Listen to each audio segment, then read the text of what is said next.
Class चल रहा था भिलाई में 10 फरवरी 1967 की वाणी बात चल रही थी। इस महाभारत लड़ाई के बाद सत्य स्थापन होता है और उस सत्युग में वहां लक्ष्मी नारायण का राज्य होगा। अभी पुराना कलयुग खत्म हो रहा है और नया युग सतयुग आ रहा है। अभी बाप कहते हैं जाग जाओ, कुंभकर्ण की नींद छोड़ दो, क्योंकि अभी नई दुनिया आती है और नई दुनिया को स्वर्ग कहा जाता है, पुरानी दुनिया को नरक कहा जाता है। क्यों? नई दुनिया को स्वर्ग क्यों कहा जाता है? दुख नहीं है, दुख नहीं होता नहीं, इसलिए कहा जाता है कि उसका अर्थ ही है स्वर्ग। कहाँ गया? स्व स्थिति में ग माना गया। कहाँ गया? जो भी देवताएं होते हैं वो स्व स्थिति में स्थित रहते हैं पर चिंतन नहीं करते, इसलिए वो स्वर्ग में रहते हैं। और यहाँ इस दुनिया में क्या होता है? स्वचिंतन नहीं करते हैं और पर चिंतन ये क्या कर रहा है, ये क्या कर रहा है, यहाँ ऐसे कैसे हो रहा है, इसने ऐसे कैसे कहा, उसने ऐसे कैसे कहा, मैंने पर चिंतन ज्यादा होता है, इसलिए नरक है। तो पर चिंतन से पतन नरक और स्वचिंतन से उन्नति स्वर्ग।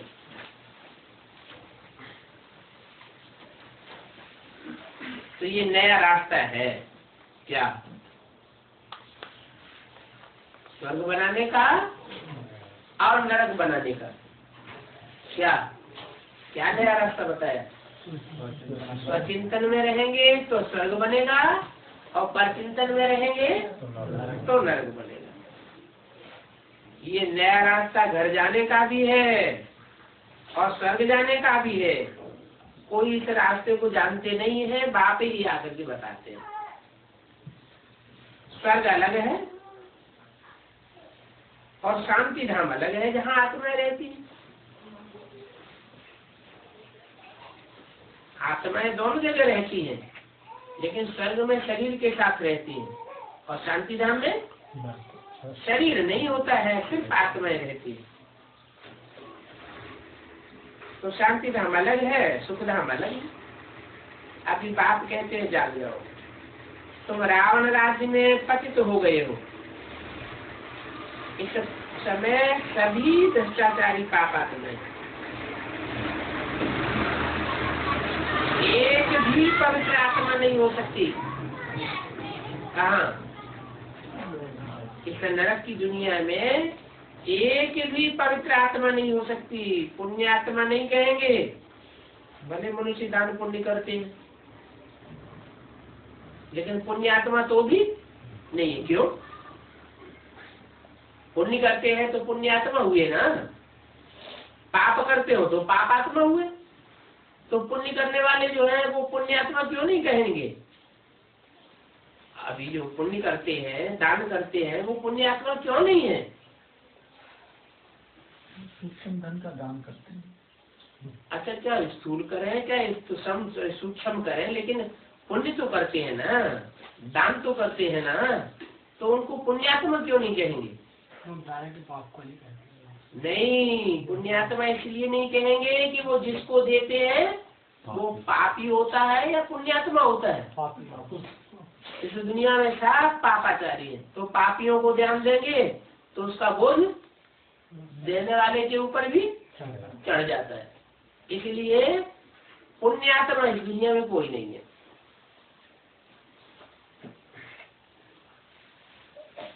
पतित आत्माएं कलयुग में होती हैं। इसलिए कहते हैं ईश्वर बाबा हमको आकर के पावन बनाओ। ये पवित्रता की बात है। कौन सी बात? कि पुण्य दान को कहा जाता है। काहे का दान है? विकारों का तो दान ठीक है, उसको भगवान को देना है, लेकिन दूसरों को क्या देना है? पवित्र वाइब्रेशन का ज्ञान दान, पवित्र संकल्प का दान, पवित्र वाचा का दान। कोई ऐसी वाचा हमारे मुख से नहीं निकल जाए जो दुर्वासा वाली वाचा हो, दूसरे को दुख देने वाली वाचा हो, ग्लानि किसी के निकालने वाली वाचा हो, और जो कर्मेंद्रियों से जो हम कर्म करें वो भी पवित्र हो। अपवित्र कर्म कर्मेंद्रियों से न हो जाए।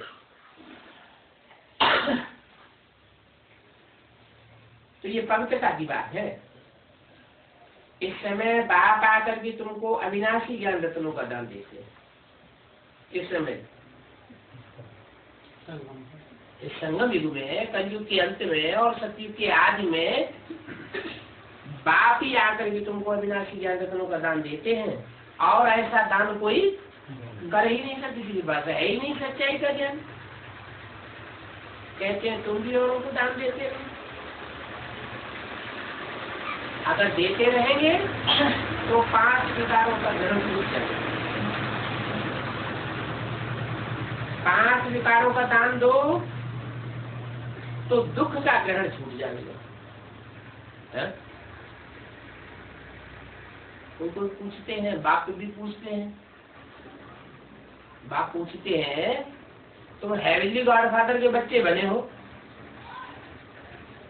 तो हेवन में होने चाहिए, ये नरक में क्यों बैठे हो? अरे करोड़पति का बच्चा होगा तो पैसे करने के लिए मोहताज होगा क्या? नहीं होना चाहिए ना। इसका मतलब क्या हुआ है? विकारों का दान अभी नहीं दिया है।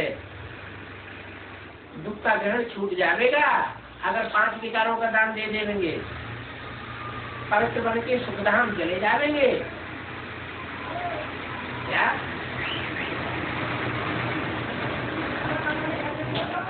सुखधाम कब जाएंगे? स्वर्ग कब जाएंगे?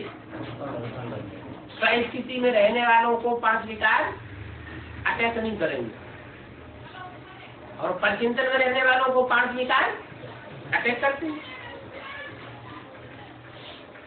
तो 5 विकारों में नंबर 1 कौन सा है? काम विकार।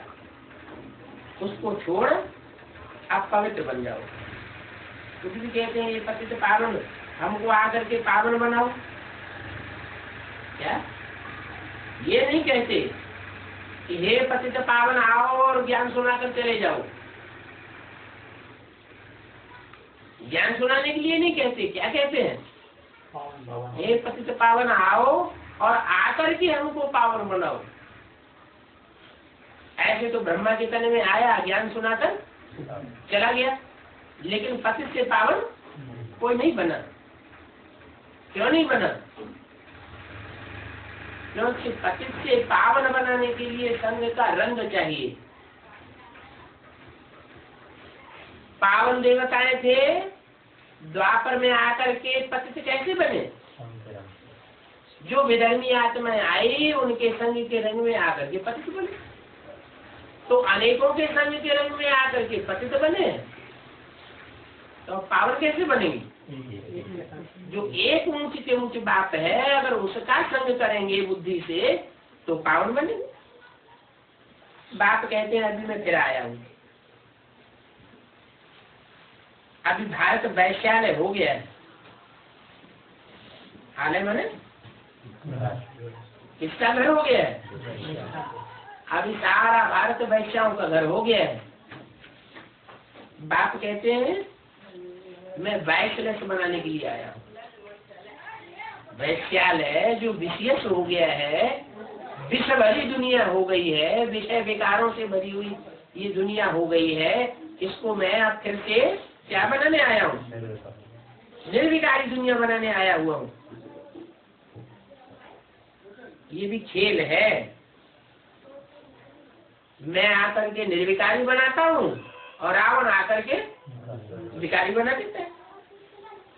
मैं आकर के सुखी दुनिया बनाता हूँ और रावण आकर दुखी दुनिया बना देता है। भारत के लिए खेल है। बाप भी भारत में ही आकर के साधारण तन में प्रवेश करते हैं।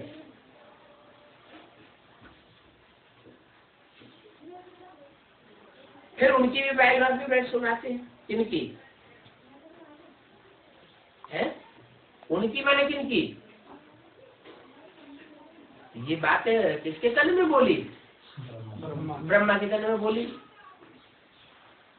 तो ब्रह्मा के तन में जब बोल रहे हैं तो इनकी भी बायोग्राफी बताते हैं बैठ करके। ये क्यों नहीं कहा? उनकी भी बायोग्राफी बताते हैं। जिसकी बायोग्राफी बताते हैं उसको दूर क्यों कर दिया? कि जिस तन में प्रवेश करके पतितों को पावन बनाते हैं उसकी जीवन कहानी बताते हैं। इनकी जीवन कहानी बैठ नहीं बताते हैं। इनकी माने किनकी? ब्रह्मा बाबा की नहीं बताते हैं। ये है सभी ब्राह्मण ब्राह्मणियां और ये है प्रजापिता ब्रह्मा और ये सब है उनकी औलाद। किनकी? प्रजापिता ब्रह्मा। तुम सबको पवित्र बनने की युक्ति बताते हैं।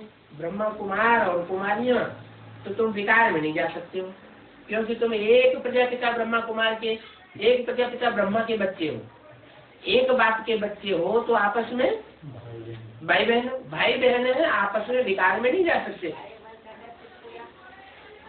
तुम ब्राह्मणों का ये एक ही जन्म है? क्यों? ब्राह्मणों का एक ही जन्म है। तो ब्राह्मण दो दो तीन तीन जन्म नहीं लेते हैं? लेते हैं नहीं लेते हैं? संगम युग 100 साल का होता है। उस 100 साल के संगम युग में कोई ब्राह्मण 2-3 जन्म लेते हैं या नहीं लेते हैं? लेते हैं। फिर एक ही जन्म क्यों बताया? नहीं, पक्के ब्राह्मण जो बनते हैं, जो ब्राह्मण तो देवता कहे जाते हैं, वो जन्म सिर्फ एक ही है। देवता वर्ण में तुम 21 जन्म लेते हो। क्या 3-3 जन्म तो होते हैं, कोई के 2-2 जन्म भी होते हैं, लेकिन तुम सिर्फ देवता वर्ण में एक ही जन्म लेते हो।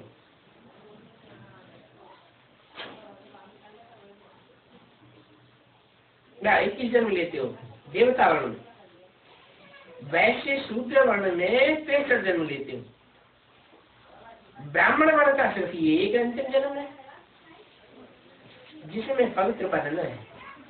बाप कहते हैं पवित्र बनो और बाप को याद करो, अथवा तो यूँ कहो कि योग बल से विक्रम भस्म करो। यही एक अंतिम जन्म पवित्र बनना है। सचिव में तो कोई पतित होता ही नहीं है। अभी अंतिम जन्म में तुम पावन बनेंगे तो 21 जन्म पावन ही बने रहेंगे। फिर तो पतित 21 जन्म तक नहीं बनेंगे। पावन थे, अभी पतित बने हो, पतित हो तब तो बुलाते हो ना।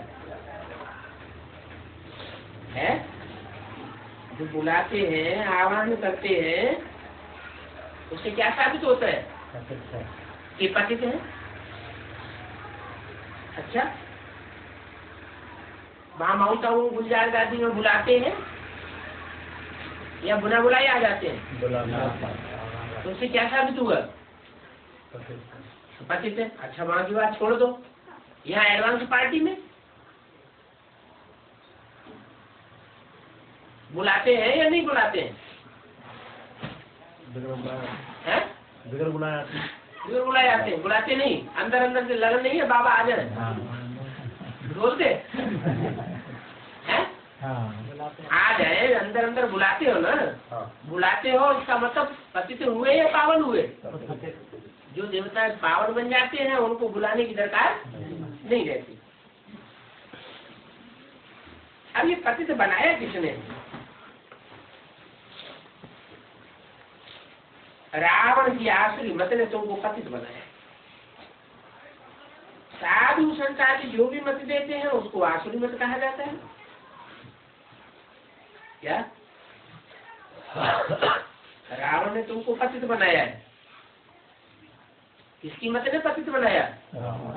रावण की मत ने तुमको पतित बनाया, आसुरी मत ने। फिर रावण किसको साबित कर दिया यहाँ? है अभी बोला रावण की आसुरी मत ने तुमको पतित बनाया है। ये साधु संत आदि जो भी है वो सब पतित मत देते हैं, उस मत को आसुरी मत कहा जाता है। तो साधु संत महात्मा क्या हो गए? रावण का रूप हो गए। अगर उनके सामने ये बात बोले कि तुम रावण के रूप हो, बाबा ने तुमको रावण का रूप बताया, तो वो तो नाराज हो जाएंगे। फिर क्या करेंगे?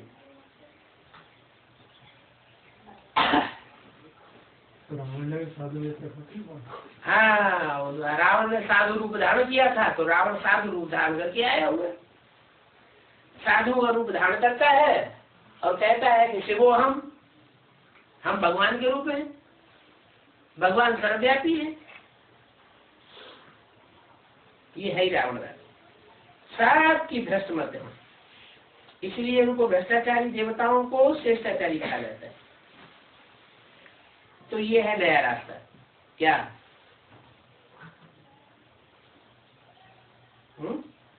इनको माने किनको श्रेष्ठाचारी कहा जाता है? लक्ष्मीनारायण का चित्र बाजू में रखा रहता था, वो इशारा करके बोलते थे इनको श्रेष्ठाचारी और रावण को भ्रष्टाचारी कहा जाता है। तो ये नया रास्ता है। सिवाय मेरे तुम बच्चों को रावण राज्य से और रावण राज्य के दुखों से कोई भी लिबरेट नहीं कर सकता। सभी काम की इच्छा पर बैठ भस्म हो गए। कहाँ की बात बताई? शास्त्रों में कहीं ये बात आई है कि भस्म हो गए ज्ञान सागर के बच्चे?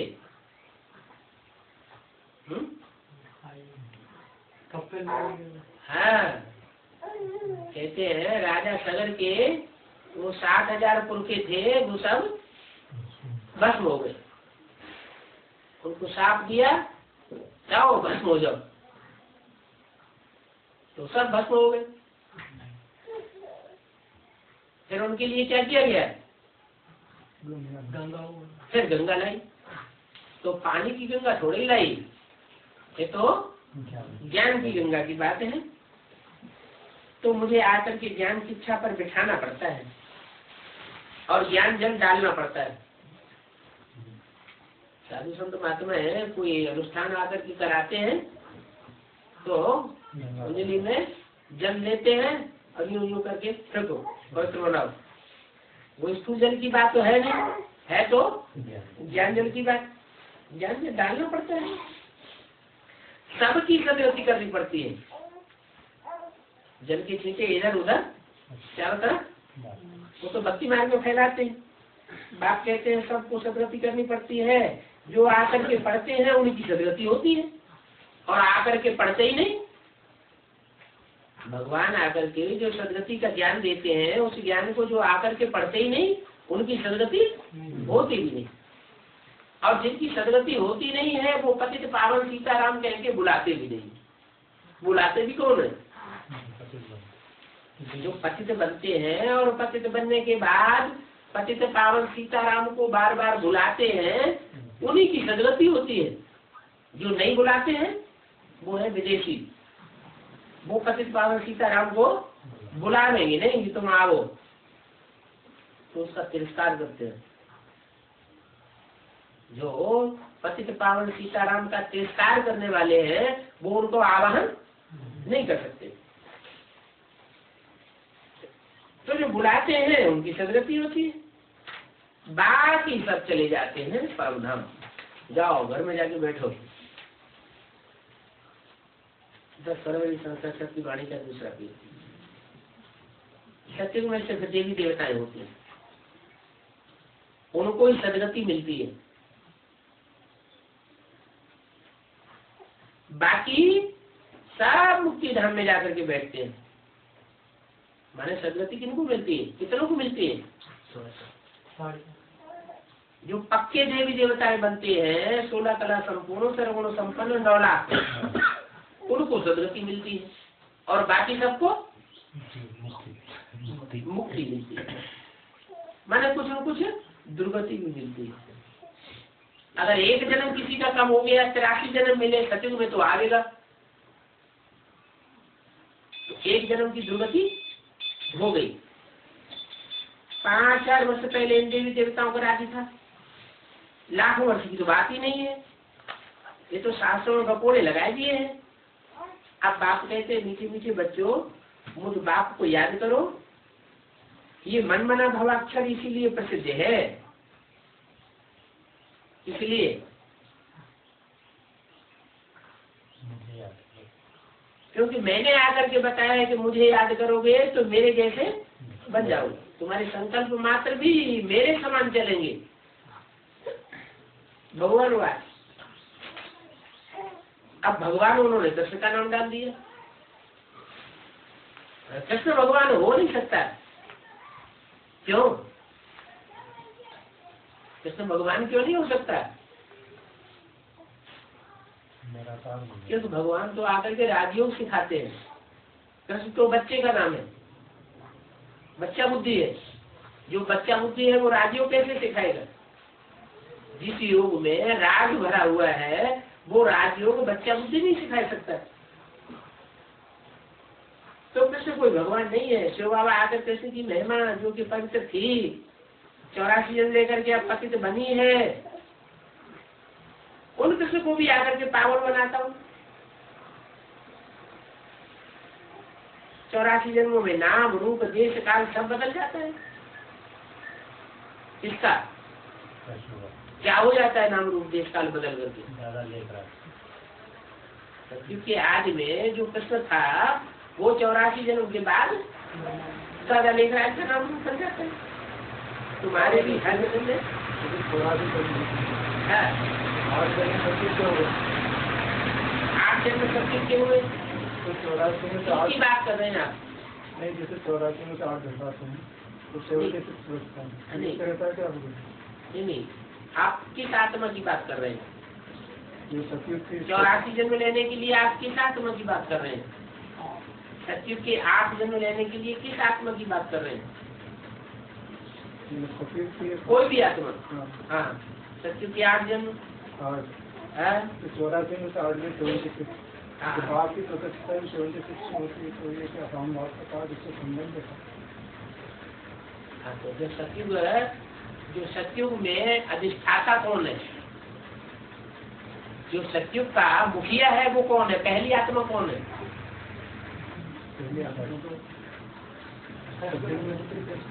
जब सत्युग का जो सीन दिखाया जाता है, त्रेता का सीन दिखाया जाता है, उसमें चित्र किसका छपा हुआ है? राधा कृष्ण का छपा हुआ है। तो राधा कृष्ण जो है वो सत्युग के अधिष्ठाता है। बाप आकर बच्चे को राज्य देते हैं सत्युग का, नई दुनिया का। तो जो सत्युग का राज्य बाप आकर के देते हैं, वो सत्युग की शूटिंग भी कौन करता होगा? किसके द्वारा कराते होंगे? कृष्ण वाली आत्मा के द्वारा सत्युग की शूटिंग होती है। वो तो देवता ही आत्मा है। मैं न देवता बनता हूँ और न मैं शूद्र बनता हूँ, न ब्राह्मण बनता हूँ। शिव बाबा का पाठ नहीं है। तो सत्युग की स्थापना का जो कार्य है या शूटिंग का कार्य है, वो कृष्ण की रहबरी में पूरा होता है, और वो है 40 साल। 40 साल पूरे हुए तो सन 76 आ जाते हैं। तो ये तो बिल्कुल ठीक है। दर्शन के 8 जन्म जब निकल जाते हैं तो सन 76 आता है। सन 76 जब शुरू होता है तो जैसे कि त्रेता युग की शूटिंग शुरू हो जाती है। भगवानवाच, भगवान कोई कृष्ण नहीं है। शिव बाबा आकर कृष्ण की आत्मा को पवित्र बनाते हैं, जो 84 जन्म लेकर जो पतित बनी है, उनकी भी आत्मा पवित्र बनती है ना, क्योंकि उनका नाम रूप देश काल सब बदल जाता है। तुम्हारे भी हर जन्म में फीचर्स बदलते जाते हैं। आत्मा एक शरीर छोड़ दूसरा लेती है, कभी स्त्री बनती है, कभी पुरुष बन जाती है। ये ड्रामा प्लान अनुसार नूद है स्त्री पुरुष बनने की। क्या नूद है? एक जन्म स्त्री, एक जन्म पुरुष। जाति से जाति 2 जन्म स्त्री या 2 जन्म पुरुष मिल सकते हैं। इससे ज्यादा तब्दीली नहीं हो सकती। किसी के अंदर मान लो पुरुष जन्म दृष्टि के संस्कार ज्यादा रह गए तो अगले जन्म में भी जाकर के पुरुष बन सकता है। स्त्री बच्ची के संस्कार ज्यादा रह गए तो अगले जन्म में भी स्त्री बन सकता है। ये स्त्री पुरुष बनता क्यों है? याद में शरीर छोड़ते हैं, काम विकार प्रधान होता है हर प्राणी मात्र में। काम विकार प्रधान ऐसे नहीं मनुष्य मात्र में ही, जो भी प्राणी मात्र है उन सब में काम विकार प्रधान है। तो काम विकार की प्रधानता होने के कारण अंत समय में उन्हें वही याद आता है जो सारा जीवन याद किया। काम विकार की प्रधानता के कारण स्त्री पुरुष को याद करती है, पुरुष स्त्री के चोले को याद करता है, सारा जीवन याद आता है। तो अंततः सुगति हो जाती है। पुरुष को स्त्री याद आ जाती है, स्त्री को पुरुष याद आ जाता है। पुरुष को स्त्री याद आवेगी तो उसको स्त्री का जन्म मिल जाता है, और स्त्री को पुरुष याद आ जाता है तो उसको पुरुष का जन्म मिल जाता है। ऐसे ही बाबा पशु पक्षियों में भी ऐसे ही, पशु पक्षी में भी ऐसा ही होता है, लिंग परिवर्तन होता है। तो कभी स्त्री कभी पुरुष बन जाते हैं। ये ड्रामा प्लान अनुसार रूप है। एक जन्म न मिले दूसरे के, फिर तुम्हारा यही जन्म रिपीट होगा तो फिर एक्यूरेट यही फीचर्स होंगे। ये ड्रामा अनादि बना बनाया है। क्या इतनी वंडरफुल बात कि इस 2006 में हमारा यही फीचर होगा, यही चेहरा होगा, दूसरा चेहरा अगले कल्प में नहीं होगा। और कल्पांतर 2006 में मार्च में ऐसा ही चेहरा होगा। ऐसे ही बैठे ऐसे क्यों होता है? ऐसा इसलिए होता है कि दुनिया के जो भी तत्व हैं, 5 तत्व, वो 5 तत्व का भी अपना अपना साइकिल है। जैसे हमारी आत्मा 84 के चक्कर में चक्कर लगाती हुई आती है, ऐसे ही ये जो अणु है उस अणु का भी एक चक्र है। पृथ्वी जल वायु अग्नि आकाश इनका का भी चक्कर है। तो जो जिस चक्कर में जिस स्थान पर पहुंचता है, जिस समय की सुई पे पहुंचता है, उसको वैसा ही रूप 5000 वर्ष पहले वाला धारण करना पड़ता है। ये बदल नहीं सकता। जो जो शरीर 84 जन्मों में मिले हैं वो ही फिर अगले कल्प में मिलेंगे।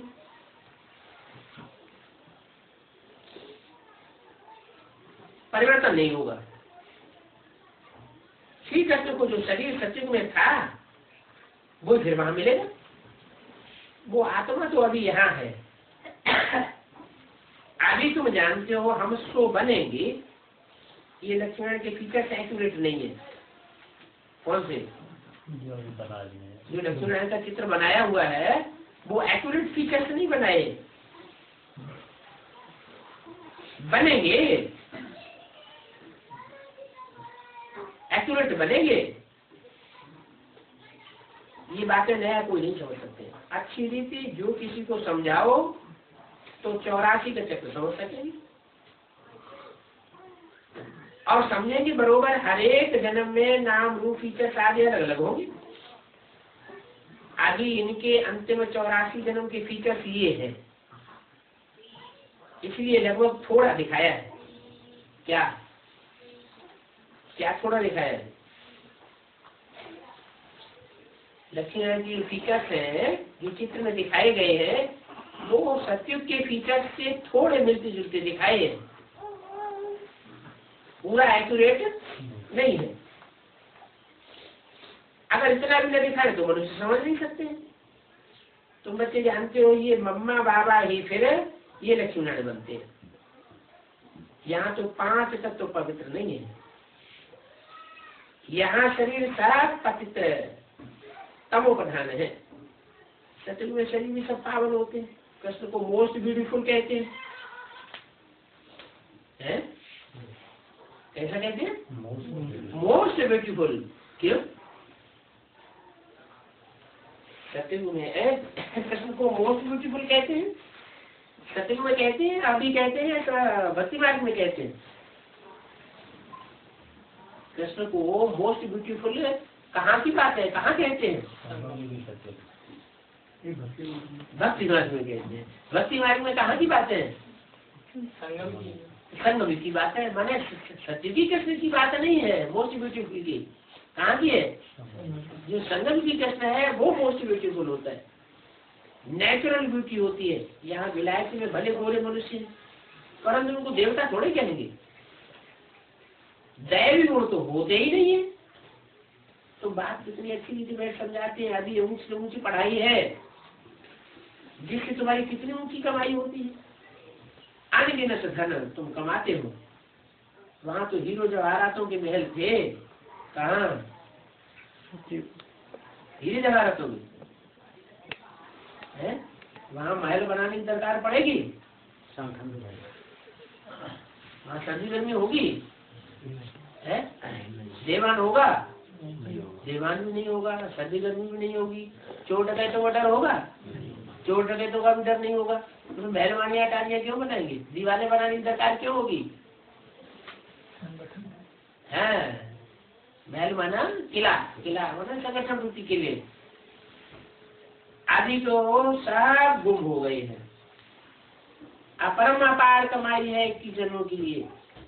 इसमें बहुत बहुत मेहनत चाहिए। यही अभिमानी बनना है, हम आत्मा है, ये पुराने से छोड़ अब वापस अपने घर नंगे जाना है। बाप अभी सभी को लेने आए हैं। हम आत्मा ने 84 जन्म अभी पूरे किए। अभी फिर पावन बनना है, बाप को याद करना है। नहीं तो कयामत का समय है, सजाएं खा करके वापस चले जाएंगे। हिसाब किताब तो सभी को चुप करना ही। भक्ति मार्ग में काशी करवट खाते थे तो कोई भी मुक्ति को नहीं पाते थे। फिर क्यों खाते थे? समझते हैं? नहीं, ये थोड़ी सोचते थे काशी करवट खाने से मुक्ति हो जाएगी। परंपरा नहीं, वहाँ ये समझते थे कि काशी करवट खावेंगे, शिव के ऊपर बलिहार जावेंगे, अर्पण होंगे, सरेंडर होंगे तो हमारे पूर्व जन्म के सारे पाप भस्म हो जाते। लेकिन ये नहीं जानते थे कि अर्पण होने के बाद भी अगला जन्म मिलता है। तो जब अगला जन्म मिलता है तो फिर तेजी से पाप करना शुरू कर देते। ये तो पति दुनिया होती। बाकी ऐसे नहीं है कि शिव के ऊपर कोई सरेंडर हो जाए तो उसके पाप कर्म हमेशा के लिए खत्म हो जाएंगे। नहीं, पिछले पाप कर्म भस्म हो जाते हैं।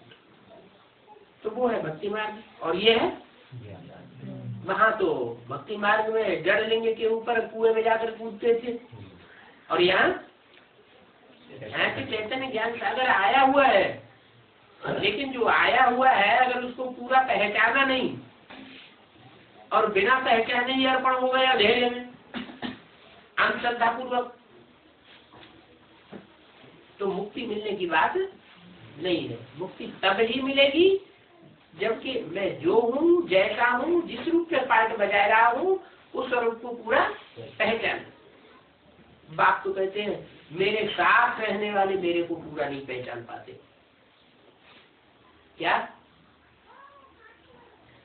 जो मेरे साथ रहते हैं, साथ सोते हैं, साथ खाते हैं, साथ खेलते हैं, वो भी मेरे को पूरा नहीं पहचान पाते। जब पूरा नहीं पहचान पाते हैं तो क्या अंजाम होता है? फिर मेरा साथ छोड़ देते है। तो ये ज्ञान मार्ग। अब यहाँ कोई जीव घात करने की बात नहीं है।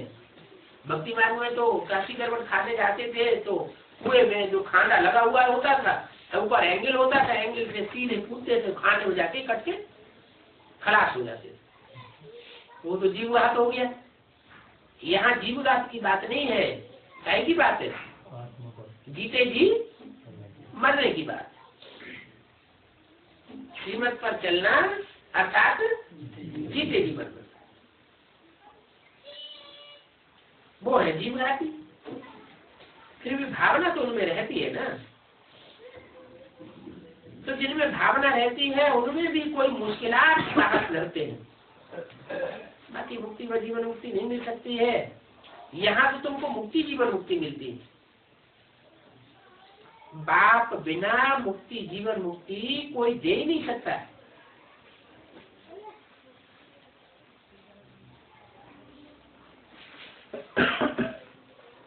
अब परम धाम में तो आत्मा रहती है और यहाँ इस सृष्टि पर तुम सब देहाभिमानी होकर रहते हो, तो फिर वापस कैसे जाओगे? बाप ही आगे से रास्ता बताते कि जो देहाभिमानी है वो आत्माभिमानी कैसे बने। आकर के आत्मा का परिचय देते हैं। बिगर आत्मा का परिचय जाने तुम आत्माभिमानी बनेंगे भी कैसे? शायद किसी के वापस ले जाऊंगा। सच में बहुत थोड़े मनुष्य होते हैं। अब ये भी हम जानते हैं कि आत्मा तो कभी विनाश होती नहीं है, आत्मा तो अविनाशी है और ये शरीर तो विनाशी है। सत्युग में आयु भी बड़ी होती है। क्यों? वहाँ शरीर जल्दी विनाश क्यों नहीं होता? हाँ, सत्युग में शरीर विनाश को इसलिए नहीं जल्दी पाता है कि वहाँ आत्म की स्थिति की परसेंटेज ज्यादा होती है और यहाँ इस दुनिया में देवान की परसेंटेज ज्यादा हो जाती है, इसलिए शरीर की एवरेज एज घट जाती है। और वहाँ दुख की भी बात नहीं होती। जितना जितना आत्माभिमानी स्टेज उतना उतना सुख की स्टेज, और जितना जितना देवान की स्टेज उतना उतना यहाँ तो दुख की बात ही नहीं। एक शरीर छोड़ दूसरा ले लेते हैं, जैसे सर्प का मिसाल है। एक खल छोड़ी दूसरी लेते हैं। सर्प जो खल छोड़ता है उसको कोई मरना नहीं कहा जाता है। क्या? वो सिर्फ एक खल छोड़ता है और दूसरी लेता है। तो जो सर्प का मिसाल है वो सतयुग का मिसाल है या संगम युग का मिसाल है? संगम युग में होगा ऐसा। कैसा? कि हम अपने शरीर को कंचन बनाए लेंगे। ये शरीर छोड़ेंगे नहीं, शरीर रहेगा, लेकिन ये खल मांस मज्जा हड्डी सब सारी बदल जाएगी। माने 5 तत्व ही चेंज हो जाएंगे। शरीर के 5 तत्व चेंज हो जाएंगे। 36 हो जाएंगे है? 36 हो जाएंगे। 36 तक उससे पहले नहीं होंगे। 36 तक तो दुनिया की आबादी होगी 9 लाख 16,108 तक। वो 16,108 में एक साथ पैदा हो जाएंगे क्या? कि पहले से ही होना शुरू होंगे? पहले से ही होंगे। तो इसका मतलब कि कंचन काया पहले से ही बनना शुरू होगी। 2018 शुरुआत हो जाएगी। तो जब राधा कृष्ण का जन्म होगा तो पहला इशू हुआ। जन्म तभी होगा जबकि जन्म देने वालों की कंचन काया बनी हुई हो। खुद की कंचन काया नहीं बनी होगी तो बच्चों का जन्म कैसे देंगे? निर्विकारी बच्चों का जन्म किससे होगा? विकारी शरीर से। विकारी शरीर के 5 तत्वों से नहीं।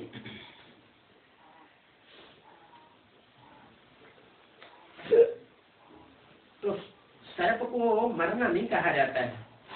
दुख की बात नहीं होती है, समझाते हैं। अभी समय पूरा हुआ, एक शरीर छोड़ दूसरा ले लेते हैं। ये अभ्यास यहाँ डालना है। क्या? जीते जी मरना है। जीते जी मरना माना अभ्यास यहाँ। कौन सा अभ्यास?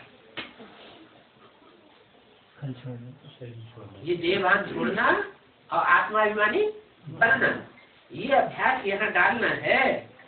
हम आत्मा हैं, अभी हमको घर वापस जाना, फिर नई दुनिया में आवेंगे, नया खेल मिलेगा। दिन प्रतिदिन कला कम होती जाती है। कब? जब नई दुनिया की शुरुआत होती है तो दिन प्रतिदिन कलाएं कम होती जाएंगी। कला का अर्थ क्या है? आत्मा की पावर। जैसे 16 कला संपूर्ण चंद्रमा होता है तो उसकी रोशनी बढ़ती जाती है या घटती जाती है? तो चंद्रमा की 16 कला कही जाती है। 16 दिन में 16 कला संपूर्ण बन जाता है। तो एक एक दिन में एक एक कला घटती है, एक एक दिन में एक एक कला बढ़ती है।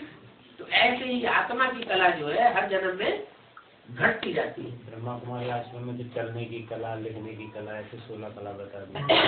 लेकिन आत्मा की पावर की बात है, मेजरमेंट है कला, आत्मा की शक्ति की बात है। 16 कला माना 100% पावरफुल। आत्मा पावरफुल हो जाती है, लंबी आने वाली हो जाती है, सुंदर शरीरों वाली हो जाती है। जैसे 16 आने माने 1 रुपया, 16 आने माने 1 रुपया, 14 आने मतलब कम हो गया। कम हो गया।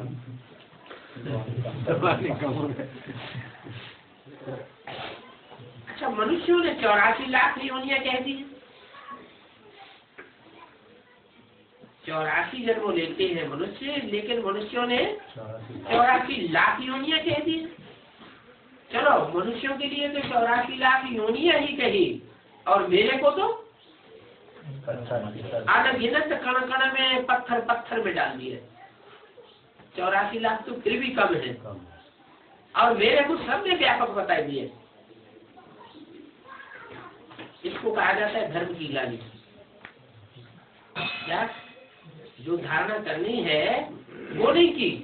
क्या धारणा करनी है? कि वो सुप्रीम सोल एक व्यापी है।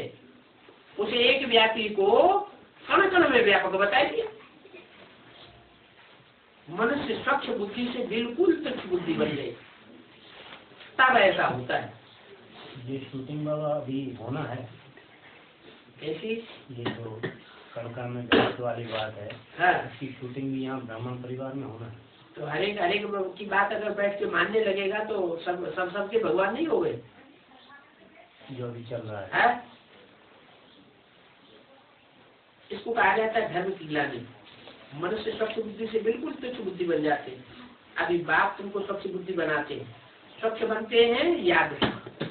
बाप कहते हैं अभी नवयुग आता है, उसकी निशानी है ये महाभारत लड़ाई।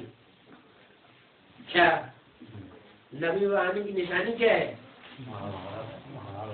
अगर महाभारत लड़ाई न हुई तो ये नई दुनिया नहीं आ सकती। Gateway to heaven is Mahabharata गृह युद्ध। कोई कहे हम नहीं लड़ेंगे, हम इस युद्ध में से पसार होने वाले नहीं हैं, हम खून खराबा अपना न होने देंगे और न दूसरों का करेंगे। तो बाप कहते हैं वो स्वर्ग में भी नहीं जाएंगे। ये गेट वे है महाभारत गृह युद्ध। ये सच्चाई के लिए झूठ से युद्ध करना लाजमी है। पांडवों को तो लड़ने का बाबा ने मना किया, लेकिन सच्चाई के लिए लड़ाई लड़ते हैं। बेहद की लड़ाई लड़ते हैं, हद की नहीं लड़ते। विकारों की लड़ाई लड़ते हैं, बाहुबल की लड़ाई नहीं लड़ते। तो ये तो है मुसलों वाली लड़ाई, जिसमें अनेक धर्म विनाश और एक धर्म की स्थापना होनी है।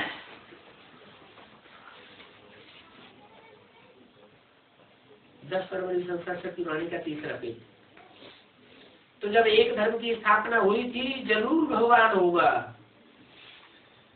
मनुष्यों का काम है अनेकतावाद फैलाना, द्वैतवाद फैलाना, दो बातें बताना, अनेक मतें फैलाना। और भगवान का काम है एक मत में सारी दुनिया को पिरो देना।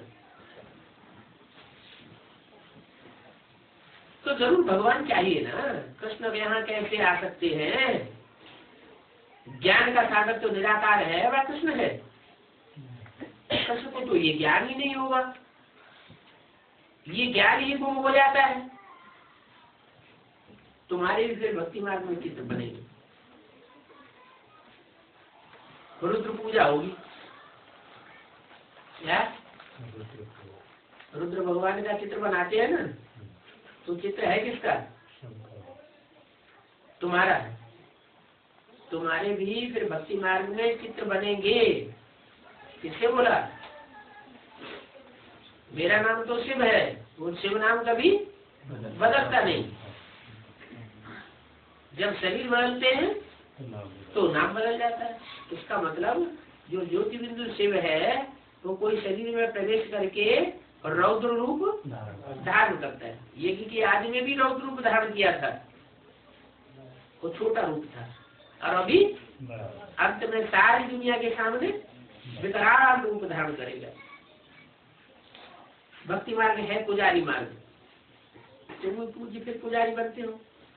कलाएं कम होती जाती है, कलाएं कम होती जाती है, तीव्र गति से कलाएं कम कम होती हैं। द्वापर से जब द्वैतवादी युग आता है तो तुम भोगी बन जाते हो। क्या भोगी कब कहे जाते हैं?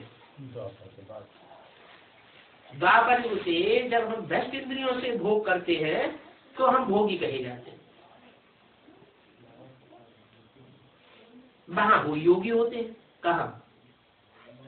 सत्युग त्रेता में योगी है। योगी वहां क्यों है? वहां भोग नहीं, सुख भोगते नहीं है। क्या सुख तो भोगते हैं, लेकिन श्रेष्ठ इंद्रियों के सुख भोगते हैं।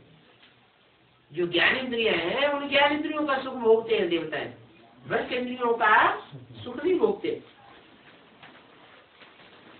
ऐसे नहीं कि वहां किसी की याद में योग लगाते हैं, वहां तो सब आत्मा की स्थिति में रहते हैं, किसी दूसरे की याद की बात है नहीं। वहां है ही पंथ, कृष्ण को भी योगेश्वर कहते हैं।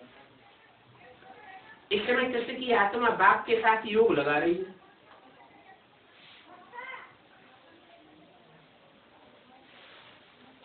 कृष्ण की आत्मा इस समय योगेश्वर है। सतयुग में योगेश्वर नहीं कहेंगे।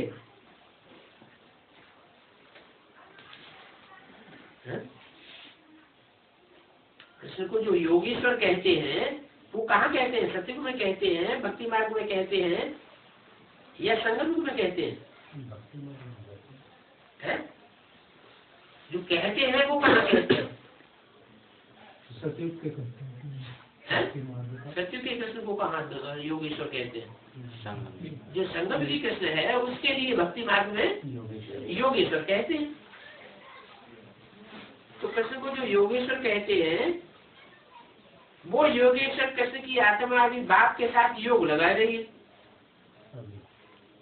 तो अभी योगेश्वर हुई या बाप योगेश्वर हुआ? बाप योगेश्वर हुआ। कृष्ण की आत्मा इस समय योगेश्वर है। ये किसने कह दिया?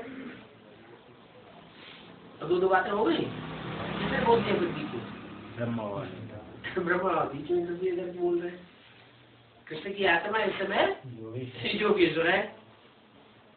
सत्य को योगेश्वर नहीं कहेंगे, क्यों? बाबा बुद्धि में सिर्फ इतना ही ज्ञान बैठा हुआ है कि सत्य में योग नहीं लगाते हैं, यहाँ योग लगाते हैं। तो कृष्ण की आत्मा इस समय यहाँ योगेश्वर ये नहीं। अब उससे पहले ऊपर जो है उल्टा वाक्य बोल दिया।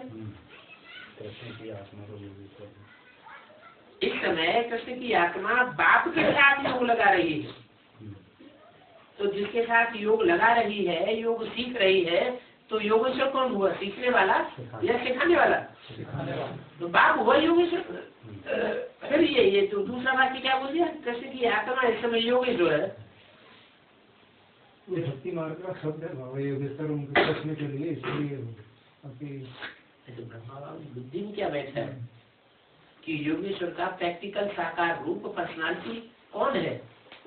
तो बाबा ऐसे मुरली पढ़ने में मतलब आमतौर से क्लियर भी तो नहीं हो पाता कि कौन सी वर्डिंग ब्रह्मा बाबा की है और कौन सी सुप्रीम को। ध्यान देंगे तो हाँ, ध्यान देंगे तो वर्डिंग क्लियर होगी। सत्य में योगेश्वर नहीं कहेंगे, वहां तो प्रिंस बनते हैं। तुम्हारी पिछाड़ी में ऐसी अवस्था रहनी चाहिए कि सिवाय बाप की याद के और कोई शरीरधारी याद ना आवे। चलो अभी तो कोई बात नहीं, क्या अभी अगर कोई और दूसरा याद आता है तो चल जाएगा, लेकिन जब पिछाड़ी का टाइम होगा, अंत मते सो गते का टाइम होगा, तो एक बाप के सिवाय और कोई की याद नहीं आती। शरीर से और पुरानी दुनिया से सारा ममत्व मिट जाए। सन्यासी रहते तो पुरानी दुनिया में ही रहते हैं, पुरानी दुनिया में, परंतु घर बार से ममत्व तोड़ देते हैं। वो ब्रह्म को ईश्वर समझते हैं और उससे योग लगाते हैं। और यहाँ बेहद के सन्यासी है, ब्राह्मणों की दुनिया में जो बेहद के सन्यासी हैं, जो अपने घर बार को छोड़े हुए हैं, लौकिक परिवार को, और योग किससे लगाते हैं? ब्रह्मा से योग लगाते हैं। ब्रह्मा को ईश्वर समझते हैं। किसको समझते हैं? ईश्वर। वो उनके लिए साकार दुनिया में ईश्वर का पाठधारी कौन है? दादा लिख रहा है ब्रह्म। अपन को ब्रह्म ज्ञानी तत्व ज्ञानी कहते हैं कि हमसे बड़ा कोई ज्ञानी हो नहीं सकता। समझते हैं हम ब्रह्म में लीन हो जाएंगे। क्या भक्ति मार्ग कहते हैं ब्रह्मलीन स्वामी जी महाराज। तो ब्रह्म में कोई लीन थोड़ा ही होता है। बात कहते हैं वो सब रंग बातें हैं। कोई भी अपनी आत्मा को किसी की आत्मा में लीन नहीं कर सकता, या कोई की भी आत्मा परमात्मा में हमेशा के लिए लीन हो नहीं सकती। राइट बात मैं ही आकर के बताता हूँ और सब रंग बातें बताते हैं। मुझे ट्रुथ कहा जाता है, गॉड इज ट्रुथ। कोई आत्मा को नहीं कहा जाता ट्रुथ। भारतवर्ष में सत्यनारायण की कथा गाई जाती है। क्या एक नारायण ही सत्य है? सत्य लक्ष्मी की भी कथा नहीं गाई जाती। जो सदा साथी साथनी है, चिर संगिनी है, जीवन साथी है, वो भी झूठ। सत्य कौन? सिर्फ एक सत्यनारायण। तो बात समझाते हैं कि याद की यात्रा बड़ी पक्की चाहिए। ज्ञान तो बहुत आसान है, देही अभिमानी बनने में बहुत मेहनत है। बाप कहते हैं किसी की भी देह को याद नहीं करो।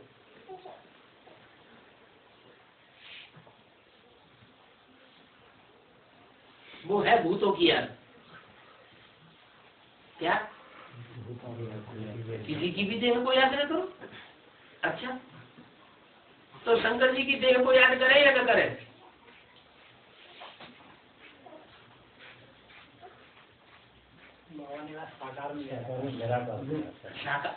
साकार में निराकार को याद करना है, तो वो देह किसकी हुई है? बाप की हुई। बाबा को दे चुके हैं। हाँ, उस देह पर भी उनका कोई अधिकार नहीं है। वो देह किसकी हो गई? शिव बाप की हो गई। तो शिव बाप की जो चीज हो गई तो वो किसकी कही जाएगी? शिव बाप की कही जाएगी। तो शिव कृष्ण के स्वरूप में तो फिर देह की याद बनी रहेगी। कृष्ण तो भगवान है ही किसी रूप में निराकार को भी याद करते हैं, साकार के द्वारा। तो देह की याद तो सभी बनी रहेगी। लेकिन वो देह को किसने ग्रहण कर लिया है? इसकी जिम्मेवारी किसने ले ली? वो मुकर्रर किसने बनाई दी है? शिव ने मुकर्रर ने बना दिया। जब जिसने जिम्मेवारी ले ली तो सारी जिम्मेवारी उसकी। इसलिए भक्ति मार्ग में जो मूर्ति होती है, उस मूर्ति की भी चरण रज माथे से लगाते हैं। क्या सारे शरीर में निम्नतम होते हैं चरण, और उनकी ऊंचा होता है उत्तमांग। तो चरण की जो धूल है वो भी माथे से लगाते हैं। माने अगर चरणों का भी संग मिल जाए तो भी अपने को धन्य समझते हैं। बाबा घर को याद करो, इसीलिए भी तो बोला है कि घर को याद करो। बाप का घर कौन सा है? सुप्रीम सोल का घर कौन सा है इस दुनिया में? जिसमें बैठा है, जिस मुकर्रर रथ में बैठता है वो उसका घर हो गया। तो घर तो पावन ही है और इसको अनुभव भी करते हैं। कोई फोन करते हैं तो कहते हम सब भूल गए, बहुत बातें हमने याद करके रखी थी, सारी बातें भूल गए। बाबा अचानक मिलते हैं तो कहते हैं सामने आने सारी बात भूल जाती। तो क्यों भूल जाती है उनको? सबको क्यों नहीं भूल जाती है?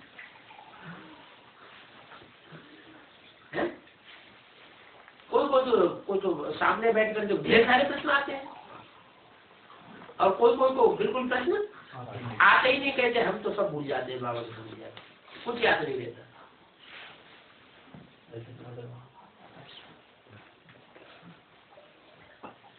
कारण क्या हुआ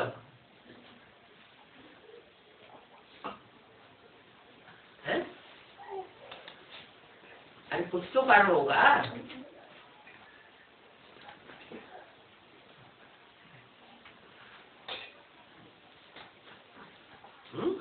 रथ है उसे वाप का रथ है नहीं। जो बच्चे बाप के ज्यादा नजदीक हैं पुरुषार्थ में, आत्मिक स्टेज के पुरुषार्थ में ज्यादा नजदीक होते हैं, उनको ये अनुभव होता है कि जैसे ही बाप नजदीक आता है, संग में आता है, सामने आता है, वो सारा सब कुछ भूल जाते हैं। कुमारिका दादी के जो पक्के पक्के फॉलोअर्स होंगे, कुमारिका दादी जब उनके सामने पहुंचेगी तो खुशी का पारावार उनका नहीं रहता, सब कुछ भूल जाते हैं। क्यों भूल जाते हैं? वो जन्म जन्मांतर की छाप उनके अंदर पड़ी हुई है। तो बाबा जो प्रश्न करते हैं इसका मतलब उनकी आत्मिक स्थिति अब प्रश्न करते हैं, दो तरह के प्रश्न बताए हैं बेटवाड़ी में। एक होते हैं जिज्ञासा शांत करने के लिए और एक होते हैं प्रश्न अपोजिशन करने के लिए। अब वो उनका भाव क्या है प्रश्न करने का, वो तो वो जाने। मतलब वैसे प्रश्न चलते हैं ना, चलते हैं ना।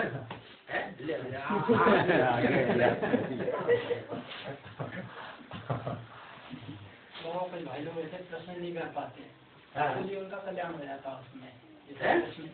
जो प्रश्न नहीं कर पाते उनका कल्याण हो जाता है। जो प्रश्न नहीं कर पाते ना, तो उनको मदद कर दी ना, उनको मदद कर दी ना।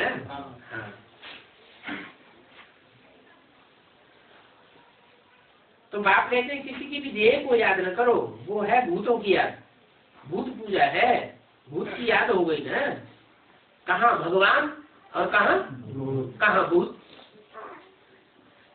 मैं तो अशरीरी हूँ, मतलब मैं तो जिस तन में हूँ उसमें आसक्त होकर के नहीं रहता हूँ।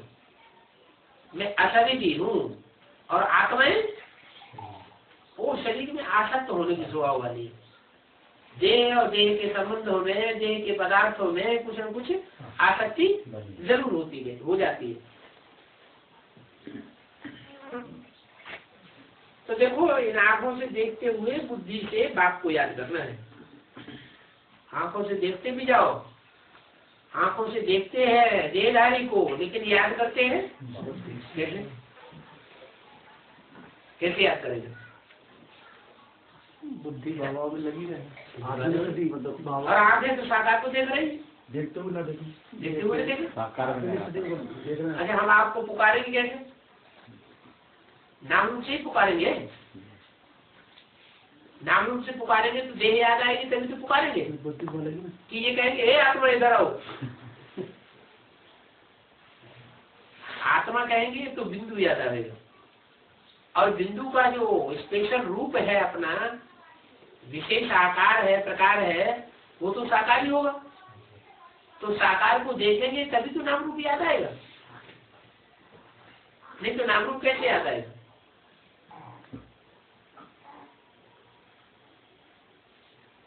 देखें, लेकिन देखते ही झट आत्मा याद आ जाए।